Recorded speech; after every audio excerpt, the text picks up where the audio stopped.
doing okay. It is I, the infamous Kiki, live, doing this video live like I do normally in my videos. And I like movies.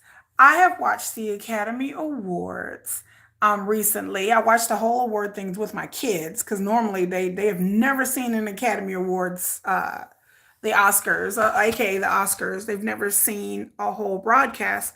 So I decided to watch it with my kids. And so I realized there are a lot of nominated movies that I have not watched this year. I just haven't paid attention. Now I love movies, but I like a lot of action, bang, bang, bang, Marvel, sci-fi, Dune 2, that kind of movies. Those are the movies I usually kind of watch. I also watch a lot of Korean movies. I watch a lot of K-drama.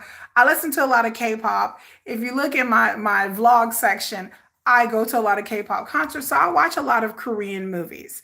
Um, so there are a lot of movies that came out this year that I have never seen that I've heard about, I've heard things about, but I decided to get a little curious. And Love After Lockup is not coming out and coming up until later. So I'm going to do a review of Life After Lockup because I am going to watch that. It comes out in April, the next season. But I was like, I need to do something until then. Like, what am I going to do until then? So I decided to watch some Oscar winners since the winners have already been received. And I decided to go back and watch some movies. So what I did watch last night, I watched three different films last night. And we're going to talk about the first one, which is American Fiction. And then my next one is going to be Anatomy of a Fall, which, child, I got a lot to say about Anatomy of a Fall. And then Poor Things. And I got a lot of things to say about Poor Things, too. A lot of things. A lot. I am by no means a movie cinemaphile. Let me sit there and say that. I can appreciate movies for what it is. I am an artist, so I do appreciate a good visual. I love good visuals. I'm a visual snob, to be honest with you, when it comes to movies.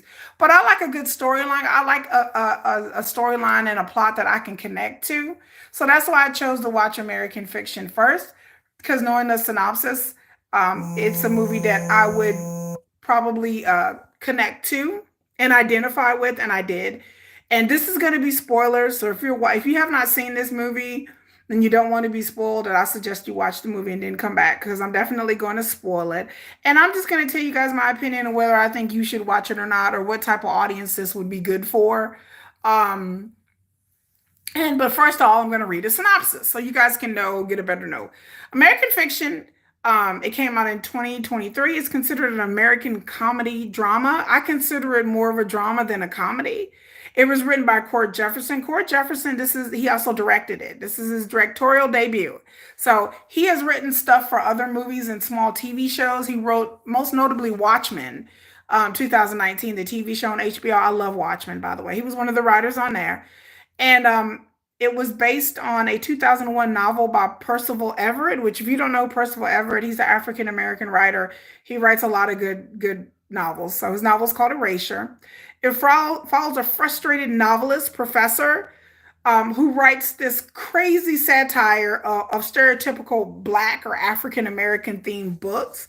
So only for it to be mistaken as like some kind of serious literature. And it receives lots of money and critical praise, to his consternation. So he's upset about this. It stars Jeffrey Wright, Tracy Ellis Ross, Issa Rae, Sterling K. Brown, John Ortiz, Erica Alexander, Leslie Uggams, Adam Brody, and Keith David. The cast is stellar. It premiered in the Toronto Film Festival, September 8th, 2023. It had a limited theatrical release in December and expanded at the end of December. It received $22 million, gross $22 million at the box office, received all kind of accolades.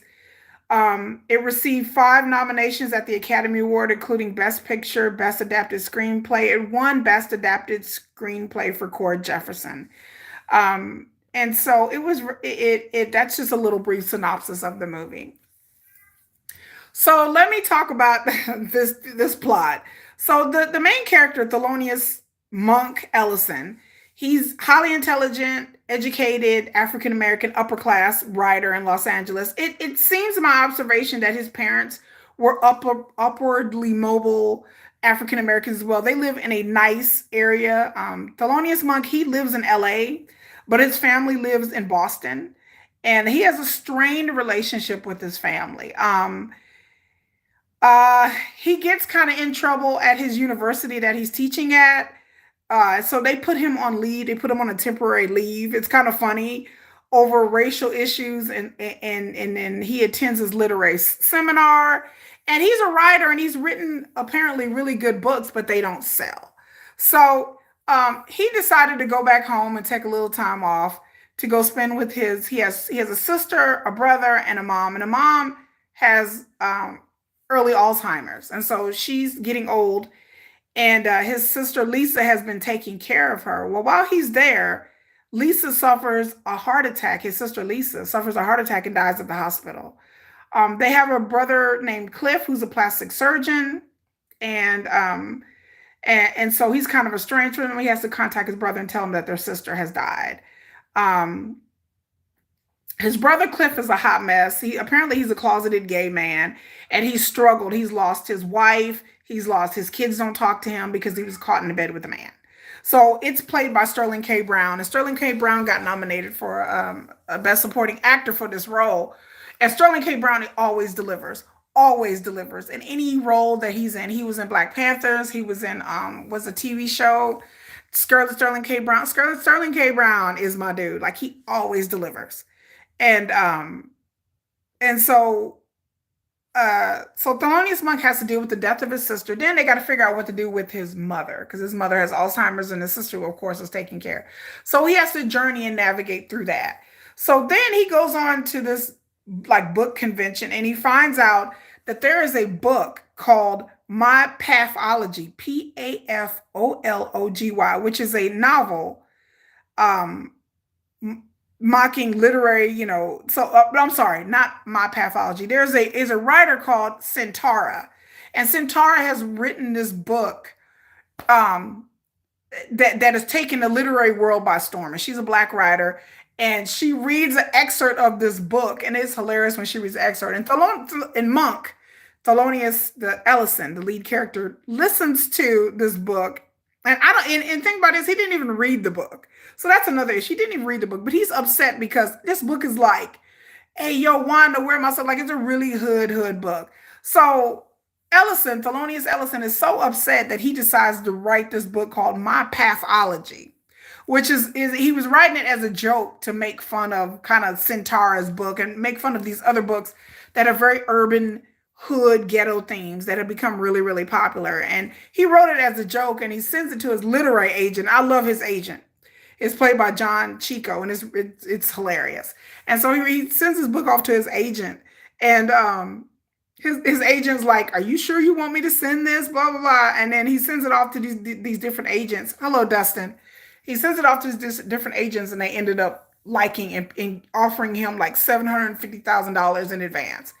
And Thelonious Ellison, the main character, he needs this money because he's trying to take care of his mother. The university has put him on hiatus with no pay. And so he really needs this money to put his mother in a nursing home. And so it goes into him having to deal with this book, him having to deal with financial issues. He meets a neighbor by the name of Coraline. She lives across the street, played by the wonderful Erica Alexander. And him and Coraline strike up a conversation, and she's recently divorced. And so they start dating. And so they get to know each other and start dating. And then him having to navigate the relationship. And then when he makes this book called My Pathology, and he uses a name called Stagg R. Lee. He uses that as his pseudonym, as his fake pen name. And he doesn't let anybody know that he's the one writing his book. And he's saying that the writer is an ex-con and all this stuff. So this movie is about really Thelonious Ellison being tortured about that he writes this book, and the more absurd he makes this book, the popular it becomes. He changes the title of the book from My Pathology to Fuck, and just on a joke, and they're like, yeah, this is edgy, this is hip, this is cool. And so it is funny. So it's satire. And it's definitely worth a watch. Now, let me get into some of the themes and the aspect of this book, of this movie. I felt for this movie because I understand what Monk was saying. Did you get my note put in? Did you get, oh, your channel put it in the comments? Not yet. No, not yet. If you can put it in the comments on my other video, Dustin, I appreciate it. You can put your YouTube channel in the comments. I appreciate it. Sorry, y'all. But hi, Dustin. How are you? I had to say hi. But the movie does deal with a lot of themes of race and racial identity that I totally agree with. As somebody who grew up in the hood and my life is totally done in 180 from that. Um, and so to have your life change from we lives in the ghetto uh to living in the suburbs in a gated community, I understood what Thelonious Ellison, where he was coming from, and then Centara, where she was coming from. And so they have a conversation in the movie, and I was been waiting for this conversation.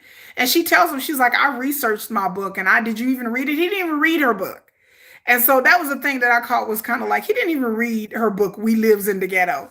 And and what she was saying was that she was just trying to capture the essence of what, how other people live, and that other people don't live like them. Because Centara, too, played a lovely Issa Rae, was saying that she was educated and she was, she came from a good family just like he did.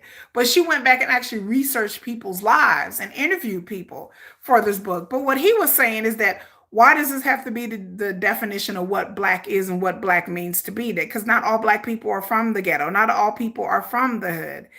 And that, yeah, these stories need to be told, but there's balance. I think the theme, what I got away from American Fiction is that, and even in my own, in life period, and what I've noticed in media, is balance. You can get a writer, a white writer, who writes about his, upbringing in Alabama and Appalachian and poor, but nobody paints all white people are being that thing. Nobody says that all white people grew up, in the Appalachian Mountains and white trash poor and parents are on drugs or whatever like that. You can be a white writer and write about your experiences or other people's experiences, but people don't paint all white people as being that. But for black people, as time goes on, it's gotten better. But it just seems like anytime someone comes out with a rap album or experience, then that's considered black. It's not considered urban or ghetto or hood, which is another euphemism for black. It's just all black people, we get painted as all of us having these types of backgrounds. And there are black people who do not. I live in the suburbs, and I know black people who were raised out here in the suburbs, just like anybody else. And so they don't have that experience. And this is not an indictment on white people, because black people do that well, does this as well. I've talked extensively on other people's channels about black, or what's considered black gatekeeping. I don't believe that people need one person or type can define or gatekeep what black is. I've heard people say all kinds of things about, well, that ain't black, this ain't black. There's all kinds of experiences that I don't identify. I can say for me personally, the example is the thing with black women and hair. We get stereotyped all the time that black women, they have the fake eyelashes and the hair and the nails. Y'all see, I don't have none of that. I would throw a wig on in a minute and don't care. I don't give a fuck about my edges and all this stuff. I don't care about that. I'm a tomboy. Y'all see me? I'm wearing a Nike hoodie right now, baby. This is me all day in some sweatpants. Y'all see the sweatpants? Check the leggings. My legging game is fierce. Like, this is how I run around all day. But there's a stereotype that black women, we like the Gucci bags and the nails, and I got to get my hair did. When I was younger, I may have been more like that. I was a different person then. But as you get older, or as your personality may change, then that's just not the thing for me. I'm not glam black girl. I'm not that it. And there are a lot of black girls who are nerdy. I'm a nerdy black girl. I'm very cerebral. I'm very nerdy. I'm very low key. And that's fine. But I think that, like, American fiction speaks to the Black identity because I feel like in a Black America, we kind of have an identity crisis as to what we want to be. And like I said, it has nothing, my focus has never to do with what white people define Black people as. That has something to do with it as well. And especially when you're talking about popular culture and the media, but I just feel like even within ourselves as Black people, we don't give us enough breathing space to be different. It has gotten better. But when I grew up liking sci-fi and liking nerdy stuff and liking Asian culture was not Black people don't do that. I've been told all my life what Black people do and don't do because I'm of an older generation. I thank goodness, thank the universe every day that things are a bit more diverse and open than it was when I grew up. Because when I grew up, it was very insular. I was told that Black people don't swim, Black people don't read books, Black people don't like sci-fi, Black people don't like fantasy, Black people don't like this, Black people don't do this. I was told that Black girls don't like Star Wars. I love Star Wars. I've been told all my life what Black people should and shouldn't do, and I've defied all of it. And I'm like, I'm not gonna be stereotyped. I'm not gonna be typecast. And I love keeping people guessing. I can have a diverse conversation with people. I can roll into a boardroom with a bunch of white people and start talking to them about philosophy and things like that. And they would never, and then they would, I've had people make comments and off the cuff comments about, oh, well, you're not one of them Black people. And then I switch it up. And then when I start talking my politics or where I come from, then they realize, okay, I got you got me messed up. I've been in situations where I've been around, Black people from lower incomes, and I can talk and relate with them too. So I can seamlessly blend between both worlds. But either way, people always typecast me and get me wrong. And that happens with a lot of us out here who are well rounded. To me, American fiction talks issues about Black freedom. To me, for Black freedom, for some people, it's economics. Some people, it's freedom from racism. To me, Black freedom means that Black people, we are free from the trappings in our own minds because our own minds get us messed up. And I understand that we've been conditioned that way. I understand the sociology and racism and being in this country. I get it. But there are some things that I would say that goes on in the Black people's community that we stifle our own selves and our own creativity. And we are picking up patterns and habits that is not germane or indicative to us as people, African peoples, or us even indicative as Americans. What I want from Black people is freedom. And the freedom in the sense of it's okay if you gay. It's okay if you Black and you gay, and that's fine because other communities, because white people get to be gay and they get to be wild and they get to experiment with their sexuality and we don't. I've talked about this all over again that Black people are very in some ways socially conservative, and that has to do with the church and a bunch of other things, racism, the church, it just has to do with fears. It has to do with a lot of things. But I want freedom for Black people. Like I want Black girls to be able to be like, I want to wear my hair natural and I want to wear my hair in Afro puffs, and I don't give a damn about getting my nails done, and I don't care about twerking, and I don't care about rap music. My kids don't listen to rap music, and they get brushed with this stroke because you trying to be white. My kids are like, I'm not trying to be nothing. My kids are biracial. So they're like, but my kids are very socially conscious. And so to listen to them talk about Japanese and Korean culture, and my son listens to death metal, but at the same time, my son is not like this whitewashed kid who doesn't understand what the history of colonization in this country. My kids understand it because they have a mama there teaching them these things. And so my kids are going to redefine what it means to be Black, redefine what it means there's people out there who you're biracial, you're not Black. My kids have a Black mother. They have a socially conscious Black mother. My kids are going to be socially conscious biracial children who understand where they come from, whether it be their Black side, their white side, their Hispanic side. My kids, they're going to understand what it means to be each one of those and be proud of their history and where they come from. Like I said, my idea of freedom for Black people is for us to have nuance. I get tired of, I love my ratchet twerk music. Your girl's like, I'm all that all day. But then also I listen to K-pop, and I listen to classical music, and I listen to rock music, and I listen to Japanese music. Like, I listen to it all. I just want the freedom for Black people to be nuanced. And yes, the hood is out there, and yes, the hood is prevalent, and yes, that is an experience. Unfortunately, a lot of us, we came from broken homes and dope dealers and family in prison. My brothers are in prison. Yes, a lot of us do come from the church, and I have family members that are in choirs and built churches and all of that. But at the same time, that doesn't define me. I don't live in the hood now. I'm an atheist. So I want Black people to be free and not be shocked when they run across Black people who are very diverse. And for us not to gatekeep, like, well, you're not really Black. Why? Because I don't twerk and listen to Black music. So ultimately, I'm not Black, but I've done more things for Black people than a lot of Black people have. I've been out in these streets and I've marched. I've been out in these streets and I've protested. I've worked for organizations for homeless people. I put in time for trans people of color.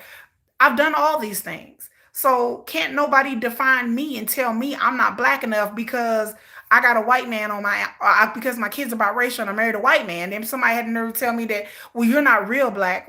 What? What?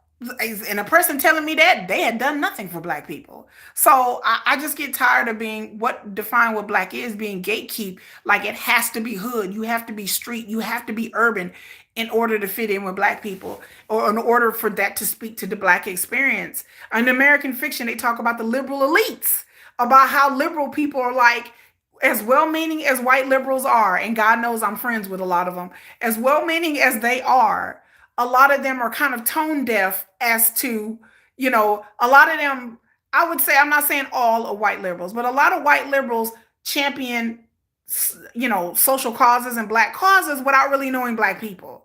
I've seen this. I've seen a lot of liberals that they don't really have any Black friends. Like, they're well-meaning, and they see things, that happen to Black people or to minorities, and they feel sympathetic and they donate their money and all of that. But when it comes down to us, for them really knowing Black people, a lot of these liberal elites don't really have no Black friends. They don't really have Black people that they can ask questions and relate to.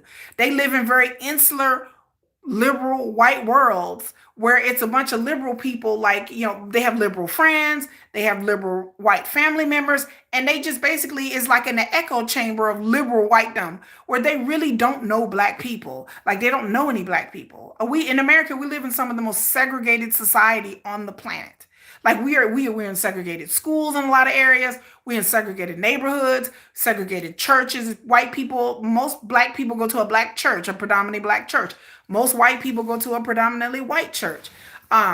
So we live in a very segregated society. So the idea that people can identify with other people, they can to a certain extent, but unless you have people in your life that are diverse, it's really hard for you to identify. You may love Black culture, and you may love Black music, and you may feel bad about police brutality and all this kind of stuff. But the idea that these people are very well-meaning, but sometimes they come across tone deaf, that's an American fiction. And it gave me a laugh. Like, I laughed I giggled at certain parts throughout the movie, because I'm like, I've been in these circles where, white people are like, yeah, right on, da da da. And then you're like, you don't even know no Black people. But, I appreciate the sentiment, but, you have to diversify your social circle in order to understand really, where somebody else from another culture is coming from. Either way, whether it be Black people, white people, Hispanic, Asian, whatever, either way. And I think American fiction makes a joke out of it, but then it really struck a nerve with some people, because a lot of people see themselves in this movie either way, Black and white. And so I think you should definitely click in and watch this movie, no matter what race you are, what background you are. I know Hispanics who watch this movie that they understand, because they face the same types of things. And I've heard from Hispanics in their community that you have to be, Latino, and what Latino means. So every community kind of faces the Asians, or what it means to be Asian. And all of the racism that comes, and the disinformation and racism, the ignorance that comes from that. And like I said, a lot of times people are not racist, they're just ignorant. A lot of people are raised a certain way, are sheltered. They see images of people who don't look like them on TV and movies, and that's how they think it really is like this in the hood. They've never been to the hood. It really is like this with black people. They don't know no black people. So a lot of times this is not racism, it's just people's ignorance coming through. I have been guilty of ignorance about certain communities, and then I've learned. But to me it has to be very deliberate for you to learn. You understand what I'm saying? It has to be something that you're conscious and aware of, and you're always trying to grow and change. So American fiction is good at provoking the conversation when it comes to race and what it in the definition of what that means, and being a black person, and the fact that that in media there's a certain type that people expect out of black entertainment, books, writing, that people kind of expect, and that people can reflect and know that, you know, there's variety with black people. We are not a monolith. There's variety with us within our communities. It's just that those stories do not get told. And I personally, me too, get upset, like Thelonious, that those stories aren't told. That it's just the violence and the police brutality and the trauma porn and all of the stuff that gets put on the news and TV and all this stuff, when there's so much more to us than just rap music and twerking and Cardi B. And like I said, I'm not trying to throw shade at none of that, but that's just one aspect. There's millions of black people in America. Like, we 16% of the population. So we don't all live in the hood. We don't all live in the hood. And then I get tired of black people glorifying being hood. Like, that's the thing. You can't be like Russell Wilson. You would rather have somebody be like Blueface than Russell Wilson. So that's an indictment on the black community as well, because y'all tear down good black men. Y'all tear down men out there who do take care of their kids, who, you know, and push this narrative that all black men got to be thugs and they got to be hood, and if they not like that, there's elements in the black community that will tear you down because you are not like that. There's whole toxic black male masculinity, and there's toxic black female masculinity. That if you're not like, girl, yeah, sure, that if you're not like that, oh, well, you're not really black. You're like, oh, well, you sound like a white girl. I've been told that all my life. I am not a white girl. Just because I talk properly, it doesn't mean that I'm a white girl. It doesn't mean I identify being a white girl. It doesn't mean I hate black people. But people will make judges and assumptions in our own communities based on perceived or lack of blackness. But the stereotype and the perceived blackness is such a narrow margin of stereotype that it doesn't give room for nuance. So I would say definitely go see this. Definitely see American Fiction. You can pick it up on streaming. I paid for it on Amazon. It was like $4.99. And I would say pick up this movie. Buy this movie. I think it may be still in some theaters. I'm really not quite sure, but very few theaters. But it's pretty much, you can stream it, watch it. The criticisms I have to say about this movie is the ending. I did not like the ending at all. Cord Jefferson, who wrote this, the ending to me fell flat. The first half of the movie was great. The second was brilliant. The third, it fell flat. Like, there's no resolution. There's no, I mean, it fell flat for me. So the last half of the movie, y'all, fell flat. I didn't like it at all. I did not like it at all. And the way it ended was just kind of confusing, muddled. I like the idea of how it ended. Like, the idea was good, but the way it was executed at the end, I did not like the ending of this movie. And I think this movie would make a really good television, like a good television show. I really wanted to stay with Thelonious Ellison and his family and his friends and his brother. Like, I would love to see this to become, with a good cast, to become a TV show, because it would be nice to explore, because there were things happening at the end where he was becoming more popular and they were going to make a movie about a script he was writing. And then it just ends. Like, just when I was getting into it, I was like, oh yeah, and then the movie was over.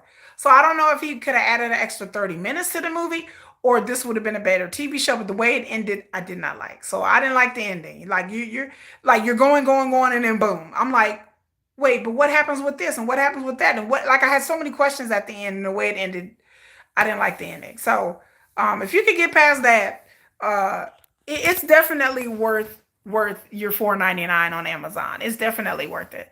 So American Fiction, I say click it. I give it a thumbs up. I'm going to be doing Anatomy of a Fall, and child, baby, I got some hot shit to say about that movie, because there's some themes in that movie, just like this one, which is about being a woman and about being a female. And child, I wanted to scream through some of these movies. I wanted to scream, and then I had some questions too, but I wanted to scream in Anatomy of a Fall. But anyway, y'all, that's it. Y'all have a good day. I appreciate everybody listening. Make sure you thumbs up, like the video. I am close to 1,000 subscribers. I only need 2 more subscribers and my channel will be monetized, I think. Or I need some more hours. I need y'all to watch more, and then I need y'all to subscribe. So if you could do that, I really appreciate it. But I peace out. You guys, you have a good day. Bye.